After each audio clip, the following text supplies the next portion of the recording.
The Disruption, a lively discussion between UVA Darden School of Business professors Yael Grushka-Cocaine and Mike Lennox on cutting-edge technologies and practices that are challenging the status quo.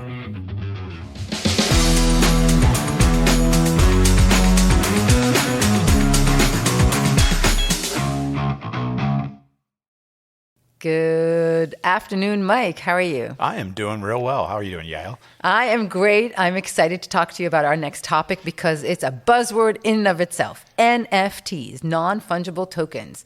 Is this a fad? Is this an actual new technology? Can we even talk about it as a disruption of some sort? Well, before I even answer that question, I've got a question for you. Oh, great. Have you been watching the World Cup? I have, and I'm very sad that England is out. Do you have like a favorite highlight at this point? That's a great question. I did really enjoy the France versus England game. That is for sure. Yes. Not the Harry Kane, shot there that he missed. The first, not the second. The first. Yes. Okay, there you go.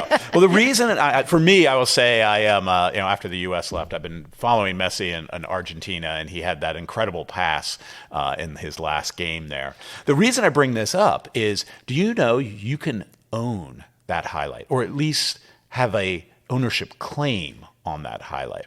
I see what you're doing there. You're bringing the idea of non-fungible tokens to life through this example. I love it. I love it. So in fact, FIFA did sign a partnership with Upland, which another topic we've discussed, the metaverse. This is a digital virtual open world that they run, and they are there selling highlights. So you can go on, and there's a marketplace now to buy the highlights from those different moments in the World Cup. Okay, so tell me more. Why would I want to buy the highlight? I mean, I enjoyed it. Yeah. I go to a lot of music concerts, and I love being there, enjoying those moments in the music concerts. Why would I want to buy a highlight from a live event? Well, and this is the thing, right? So NFTs, in essence, allow you to exert ownership rights or kind of claims on digital assets. And just to kind of go with the terminology here, a non-fungible token is in many ways the opposite of what we might call a fungible token or a fungible asset. So what's a fungible asset? That would be something like Bitcoin or cryptocurrency more generally, where the whole idea is one Bitcoin is the same as another Bitcoin and allows us to trade. The non-fungible tokens are about unique assets, one-of-a-kind things in the world, like a highlight from the World Cup there. So, for instance, I could have $1 and exchange it for $1. That's your fungible component. Or I could own a Van Gogh, and that is unique and non-fungible. Is that correct? Exactly. And so what the NFT is doing, it is allowing you to basically exert that ownership right. And typically, this is done on the blockchain. So the idea being we're going to leverage blockchain technology, this idea of a distributed ledger, which we've talked about in the past, which is going to allow you to record that you, Yael, own that highlight of Kane's, hitting the penalty kick there.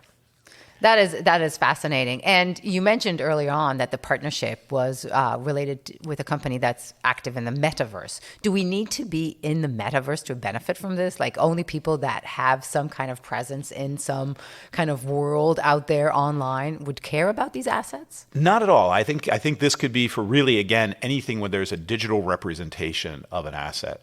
It's also not clear to me that while this has always been kind of framed around blockchain, there are kind of closed worlds where you still have ownership of digital assets. Think about a game like Fortnite, where you have different avatars and different things that you might bring to the table that in some cases you might uniquely own.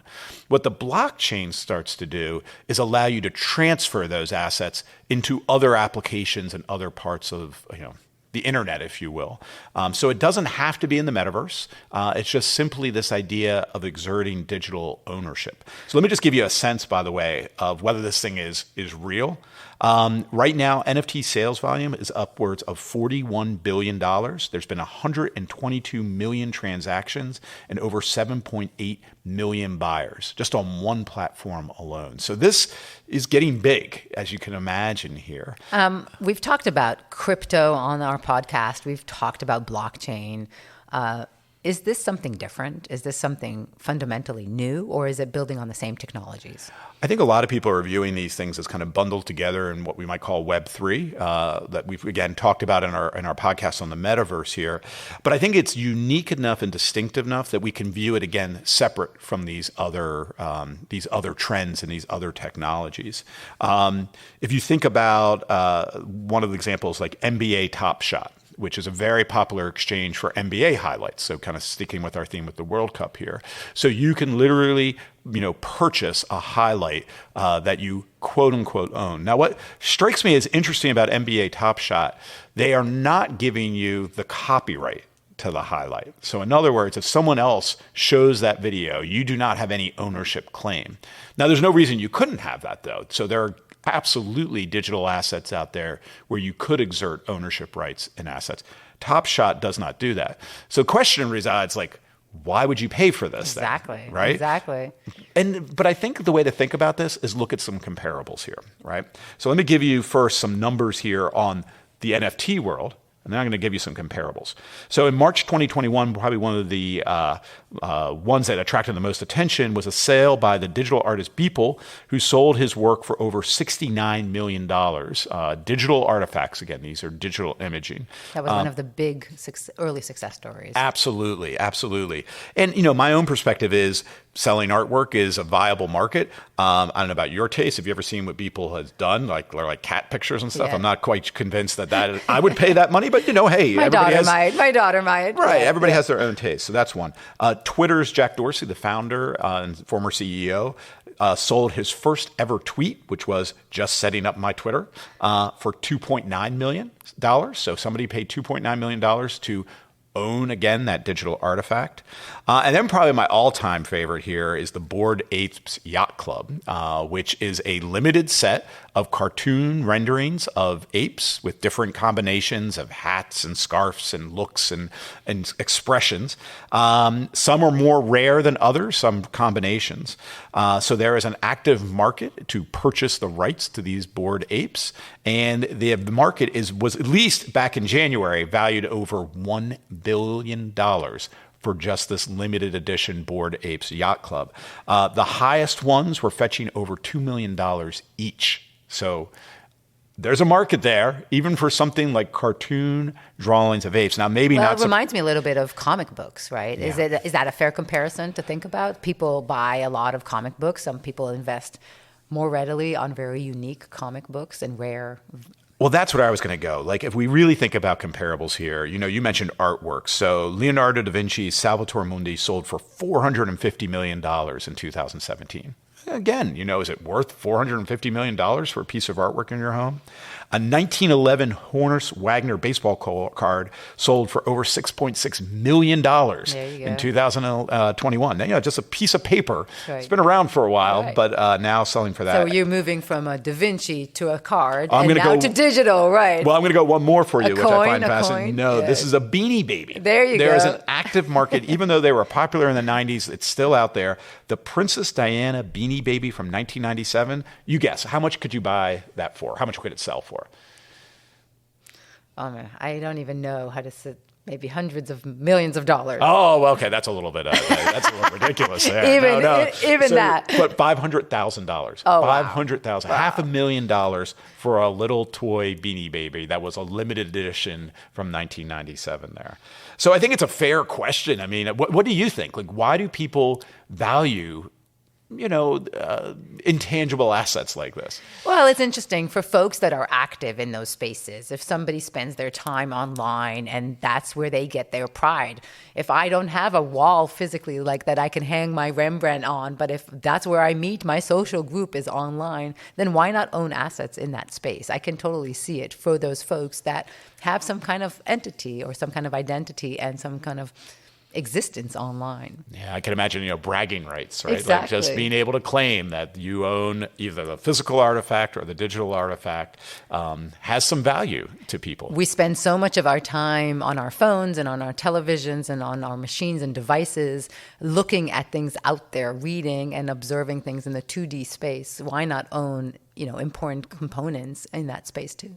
I do find it interesting that people are monetizing these assets. So that, in other words, that they're buying them with the specific goal of making money off of them. So maybe tell us a little bit more about how they make money, because there's a whole market aspect to this, right? There Once you is. buy something, you can sell it again and again and again and divide it like amoebas into multiples of the same version and so on, right? Yeah, and I think, I think there's two possibilities. The one, again, copyright. So if you have ownership assets and some people are using it, you, of course, could have an income stream from those copyrights.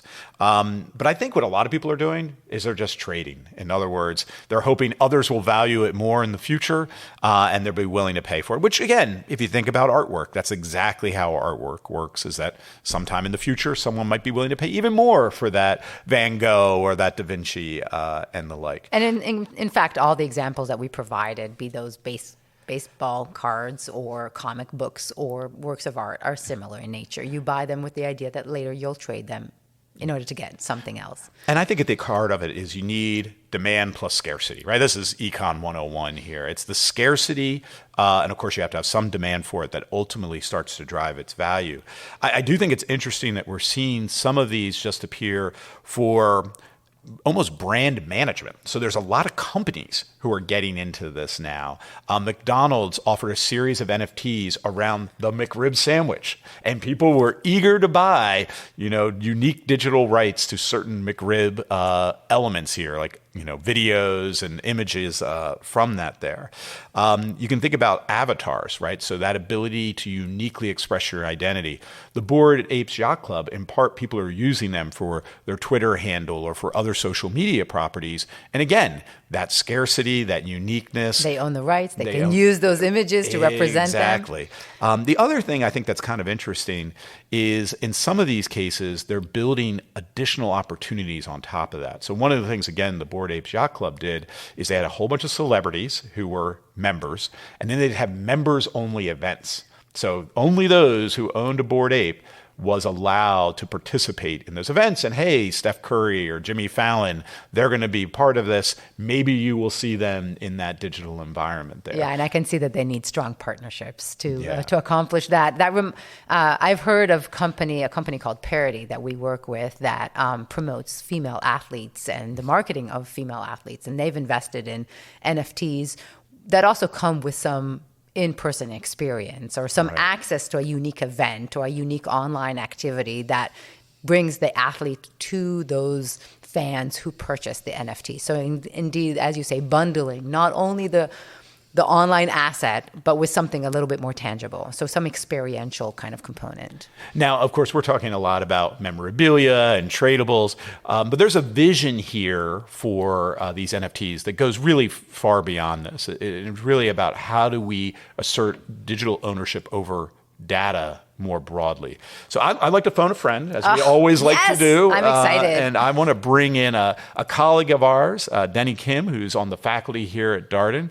He's a Harvard undergrad. He spent some time out in the healthcare sector, has his PhD in strategic management from Minnesota, and really is an authority and an expert on NFTs and Web3 and all fun things that are happening.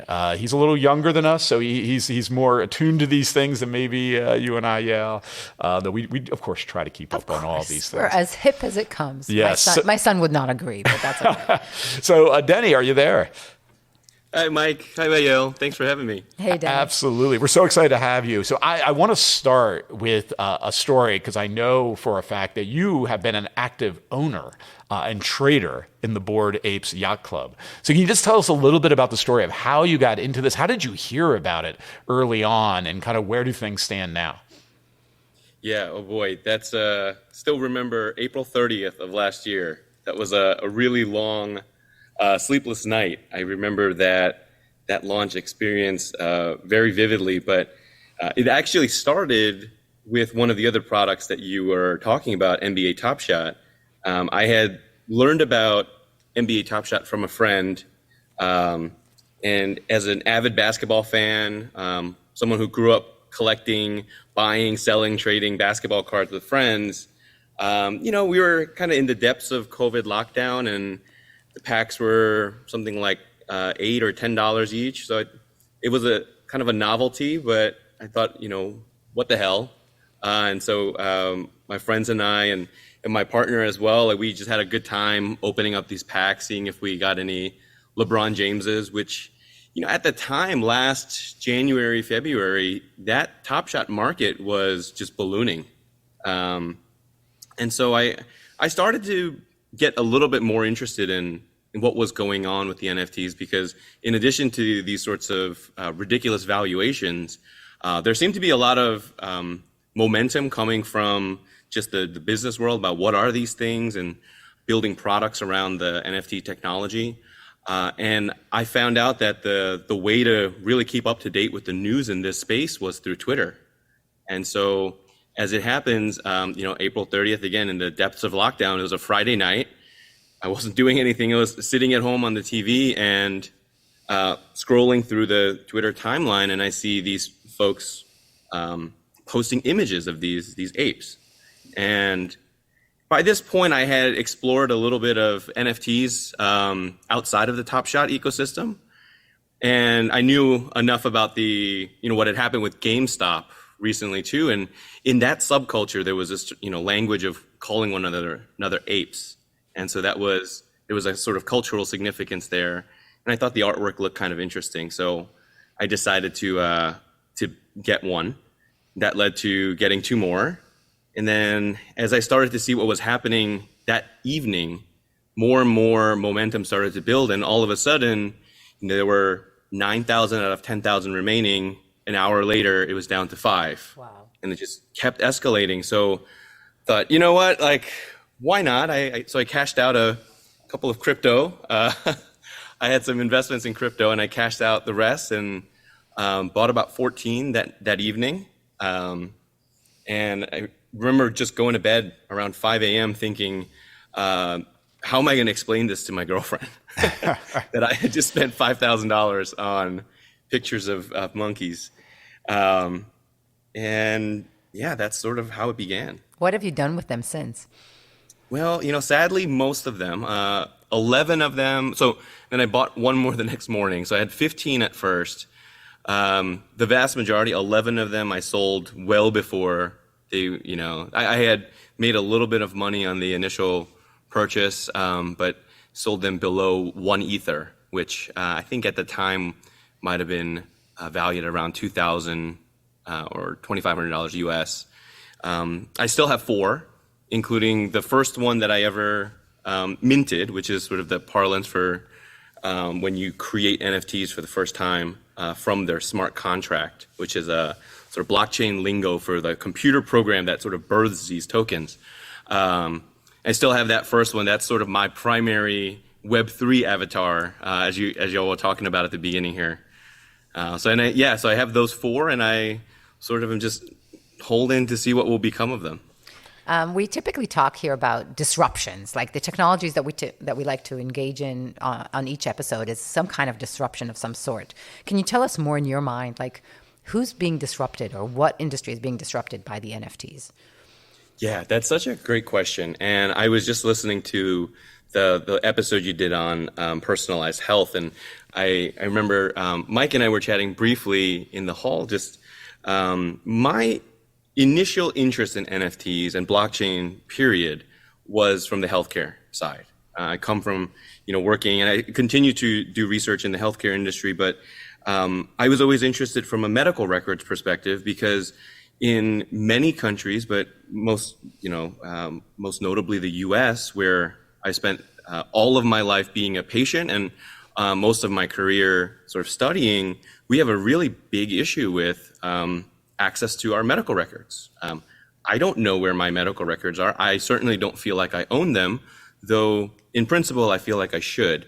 And so I think this idea of ownership of information and this idea of custody, who gets to have access to these things, and who gets to determine who else gets access or what can be done with that information. I think that was the sort of fundamental insight that I had when I first started to look at these, and that was the thing that made me think, wow, there's potentially something game-changing here, because for as long as the internet has been a thing, we haven't really questioned as a society, how important is it for me to have control, access, and own my information versus just having access to it when I want it, right? And I think, so right there and then, the sort of these business models or these organizational structures around intermediating access to information or collecting and utilizing that information, say for marketing purposes, there's so much value being created, so much money being made on the back of those sorts of systems. I think if we start to question the assumptions around digital ownership, we may start to see some opportunities for innovative business models that don't rely on what we see today in terms of harvesting data, collecting these massive data sets on that we as individuals might feel a little bit creepy about. That are they invading our privacy and using that to sell us stuff or selling that to other companies? I think really there is the sort of starting point of the disruption, though I think it can be broader than that. Staying on healthcare, this has been a sector where I think this general observation about data access, owning your own data, being able to communicate that with various health providers has been around for decades. I think about the old Healthion business from the 1990s during the dot-com era. What's the likelihood in your mind, Denny, that NFTs and blockchain are going to solve this problem finally, given that, again, it's just been this wicked problem and we haven't made great progress on it to date? Yeah. So I think I've been sort of working and studying the healthcare industry for about 15 years. And if there's, specifically in the US too, and if there's anything that I've learned in that relatively short period of time, it's that the US healthcare industry, while it's incredibly innovative and excellent in so many areas, can be incredibly stubborn to change. And so I don't necessarily have high expectations, high hopes for NFTs sort of revolutionizing the way that existing institutions and existing healthcare systems manage healthcare data. I think it's going to continue to be incremental improvements on that front. Where I do see it potentially having a breakthrough is in the healthcare data that we as consumers and as patients are creating and collecting on a daily basis. Unfortunately, you can't see me right now, but I'm wearing two devices, one on each wrist. One's an Apple Watch, one's a Whoop device. Both of these are collecting vital signs and doing some sorts of calculations through their proprietary algorithms all the time while I'm awake and while you're sleeping, right? Yeah, exactly. And that is incredibly valuable data for me, but it could also be potentially valuable data for researchers, for other businesses, for communities to know together. If I can provide this information to my healthcare provider when I'm going for my annual visits or seeking care for particular issues, I think that can be really groundbreaking if all of a sudden there was a way for me to tokenize or own this, have control over it, and then be able to decide what I will do with it, right? Am I going to use this? Am I going to monetize this in some way? Am I going to grant access to it if I'm traveling and something happens, I'm in an accident, and people need some healthcare information? Is there a way for me to, transmit that information securely and efficiently? So I do think that there can be some really important innovations on that side. It's interesting. We spoke recently about deep fake and the need for rich databases and lots of data to train models, pictures and videos and assets of individuals that feed in. Or if you're coming up with a language model, you need texts from authors or poems by certain individuals, by poets. And I can imagine that there's here an opportunity or a relationship between how NFTs become commonly used assets or ways to hold on to your assets if they're digital, and then maybe it will have an impact on what we can and cannot do with deep fake, for instance. Though it's interesting, when I'm thinking about this, that so much of the language around Web3, NFTs, metaverse, which all kind of get grouped together, are about democratization and freeing the web of the constraints of Web 2, which you have these large companies like a Facebook or Meta now controlling a lot of the data here.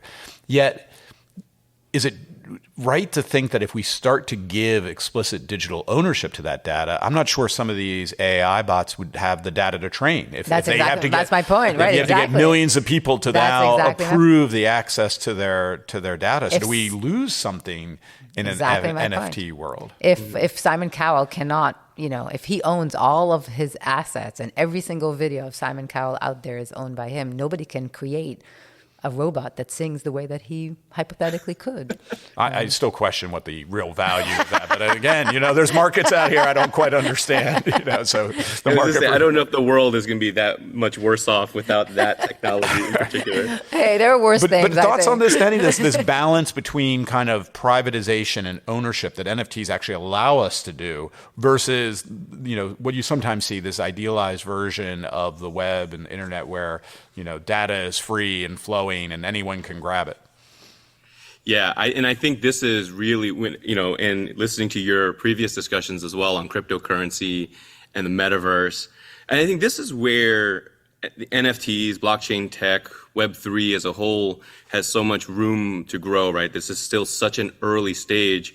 What bothered me as well initially coming in to crypto and NFTs as a relative skeptic was this sort of incessant clamoring for decentralization and down with centralization or down with big companies. Just in this question of ownership, it is, to excuse my language, a pain in the to we may have to cut that out of the show. It is a pain to own and figure out what to do with all of these things. The reason why our world is in many ways for such a more convenient place today than it was 2 or 3 decades ago is because we have these companies and systems where we can sort of delegate responsibility and we can trust that they're going to take care of our money, our information, our other things that, and we don't have to maintain those things on a daily basis. And so I do think there's a lot of overhyping about the sort of value of decentralization or, this sort of ownership idea. Where I do think it's super beneficial, however, is this sort of re-questioning or sort of re-litigation of why are the systems that we have today the way they are, and could they be different? And so again, to kind of draw back on my my healthcare experience, when I was learning about the clinical trials process, most of the drugs that get approved in America aren't approved because they're superior to their counterparts. They're approved because they're non-inferior, that they're safe, and they provide a viable alternative for patients where the existing stuff doesn't work. And so I think this question of, can we have alternative ways of doing things? Can we have alternative business models, alternative arrangements in terms of ownership or custody of information?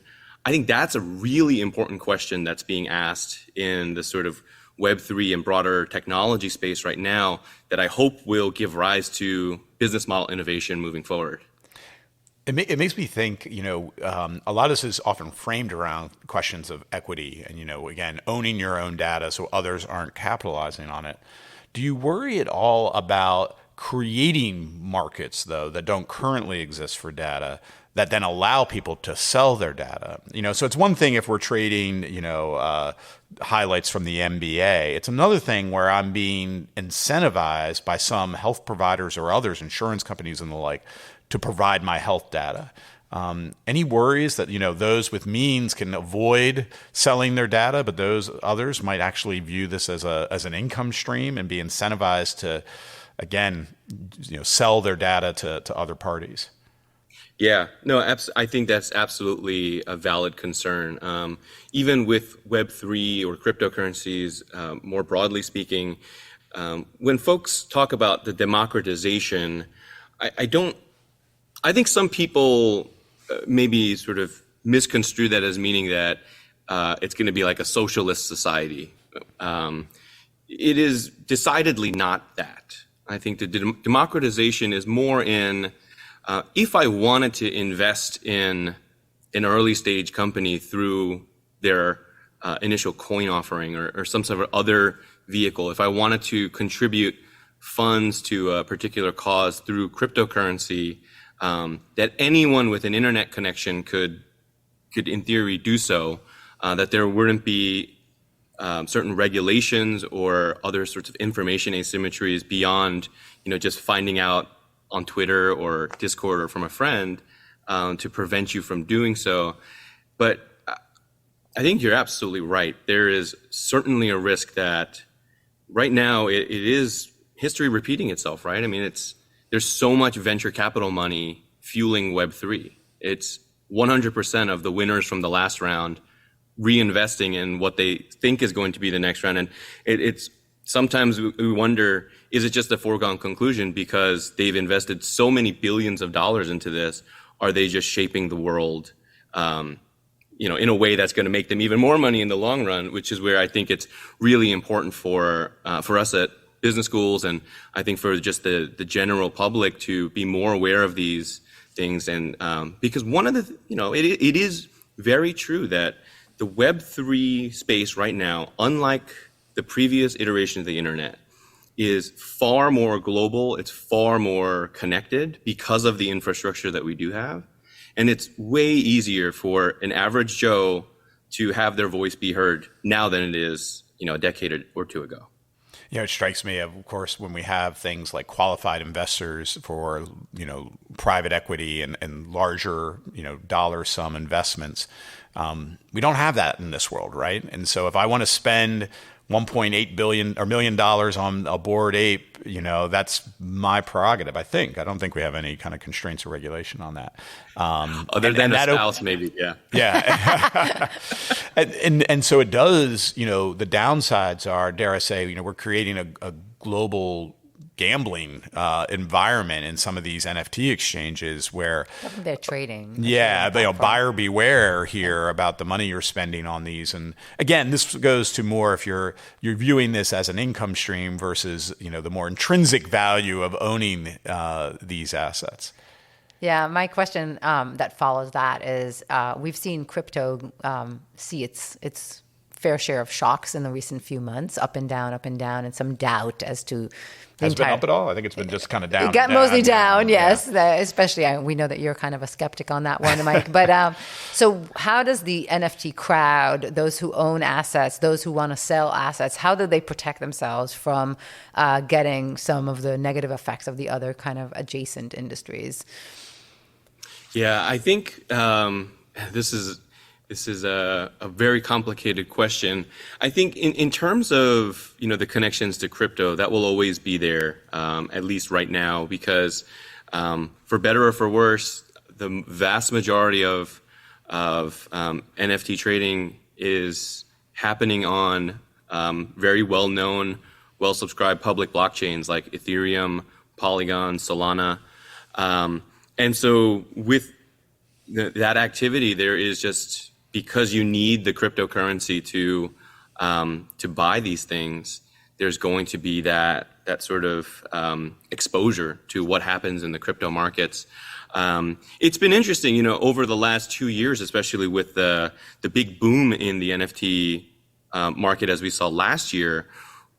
At times, so over the last sort of 24 months or so, there have been a lot of sort of peaks and valleys in the price of various cryptocurrencies.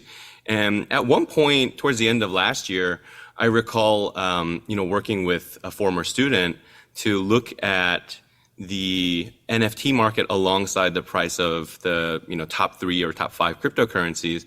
And there was some evidence there that we found that people might actually be using NFTs as a hedge against, crypto volatility, because in these crypto marketplaces, NFTs could be listed, so valued in terms of the cryptocurrency rather than the US dollar equivalent or the fiat equivalent. So there's a sort of common saying in the NFT world that one ETH is one ETH. So whether it's $1,200 today or $5,000 in a few months, And obviously that's not always the case, but there is definitely, some evidence that certain classes of NFTs may be more resilient to the volatility in the crypto markets, whereas others are way more volatile than the crypto markets because there's just an oversupply of NFTs, or, they're really just kind of worthless cash grabs.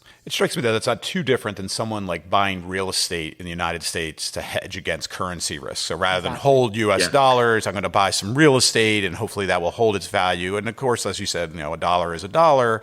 It might be going up and down. But again, it all depends on that notion again that people value these assets and will continue to value these assets maybe more intrinsically, right? Like that there's something about the Bored Apes. And this is, I think, a hard question to answer. Like, why Beanie Babies? Why, baseball trading cards?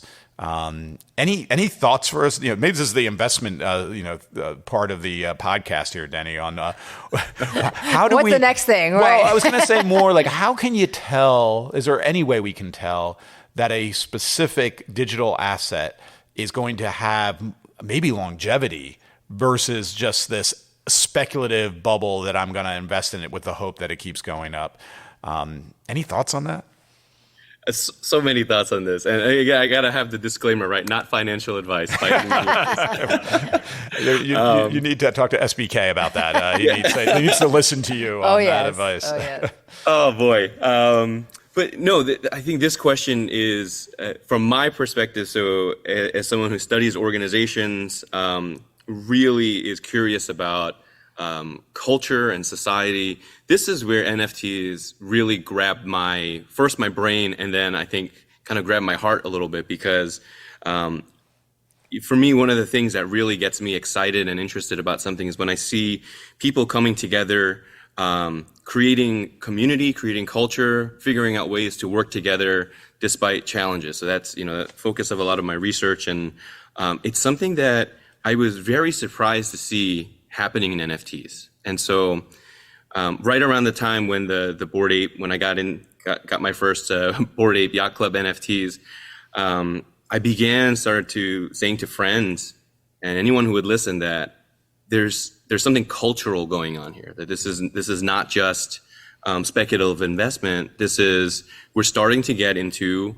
to use our students' favorite marketing term, like the ego expressive nature of certain digital goods, right? And it is exactly what you were talking about, the Fortnite skin, the in-game items that you purchase in FIFA or in Call of Duty that you use. There's really no value or utility outside of it's kind of a flex. It looks cool to your friends, but there's a subculture there about what does that signal to your friends or to other players who are in this community. I think one of the interesting ways that I started to understand NFTs a little bit more deeply is when my girlfriend educated me on the luxury brand Hermes. And so I knew nothing about this company other than that it was extremely expensive to buy anything in that boutique. But she described the way in which people get access to purchase certain items from this brand.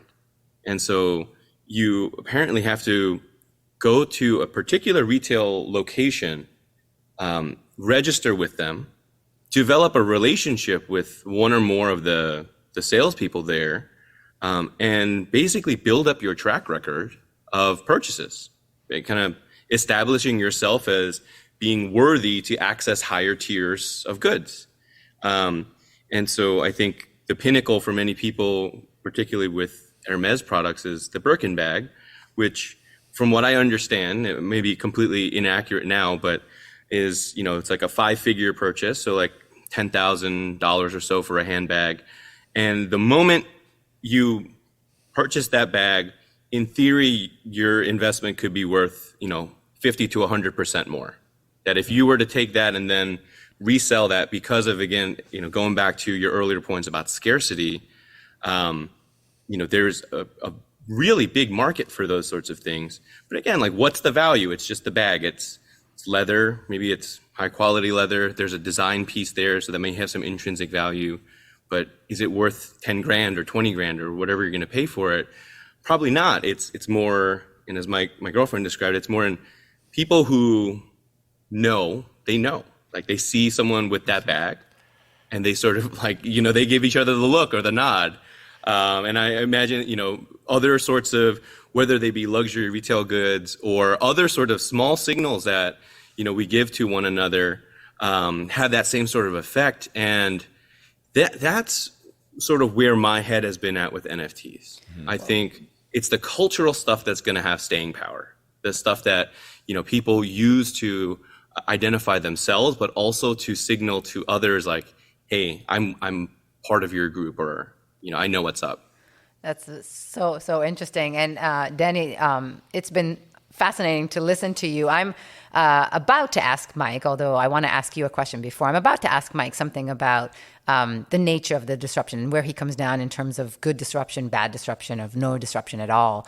But before I let Mike answer that, I'm curious, Dennie, like, what are you nervous about with this whole industry? What is keeps you up at night, or what do you think is the biggest open challenge related to NFTs? Yeah, I think number one has got to be regulation in this industry. So, many of these digital assets, they really toe the line, or in some cases are kind of blatantly unregistered securities. And so I think where countries start to come down with their regulations and how some of these things become classified or what sort of legal precedents get set, that's going to affect and shape a lot of innovation in this industry, I think, as is the case in many technology-driven industries. So that's number one. I think number two, in terms of what keeps me up at night personally, is probably the sort of maybe the lack of security. I mean, they're secure. I have my NFTs there. I use a cold wallet to secure, my most valuable possessions.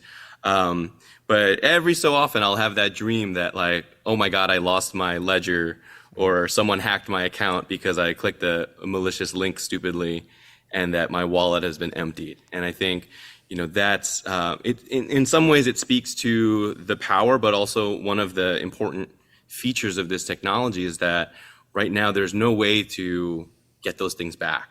Right? You can't ask for a refund, or there are no undo keys.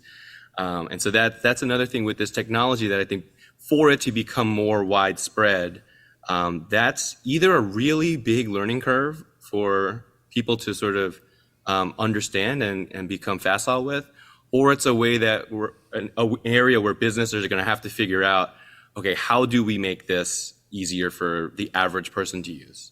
Fascinating. Dennie, thank you so much for joining us and for adding so much depth and accuracy to our conversation.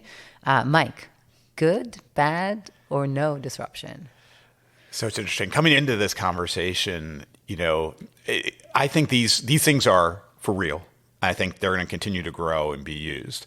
So it really gets down to how we define disruption, right? Sometimes we interpreted the no disruption to be that the technology won't take off. And I've pointed out some examples in the past on this.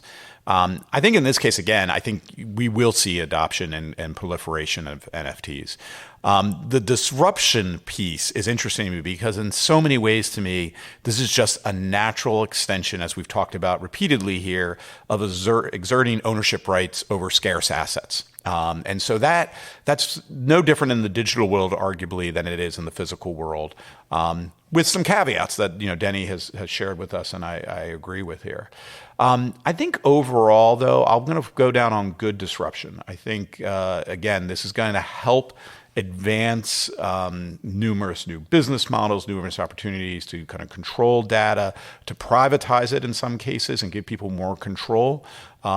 As with all technologies, we've got to be cautious. But I think this is going to be a net good disruption. I love it. Fascinating. I never know where you're going to come, where you're going to land eventually. And I'm glad to hear that our chit-chatting changes your opinion. I'm more personally on the fence of no disruption, mostly because I give the disruption down to the blockchain, which I think we've talked about in the past, even in the context of crypto. NFTs in the way that we now see them, I think, are going to lose momentum at some point. But the blockchain is here to stay. Interesting. So you think like the tradable asset piece of Yeah. NFTs, you think will die down Well, over time? just not continue to grow exponentially, which is where the disruption comes in. We need to be able to create a short market then for some of these things, Exactly, right? That's a short exactly. position on Bored Apes. So that's what you want there. Yeah. Exactly.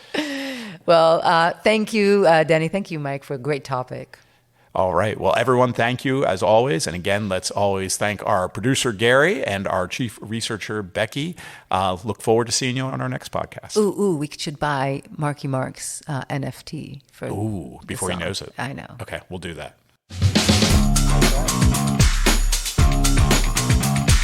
Good Disruption is a podcast from the University of Virginia Darden School of Business.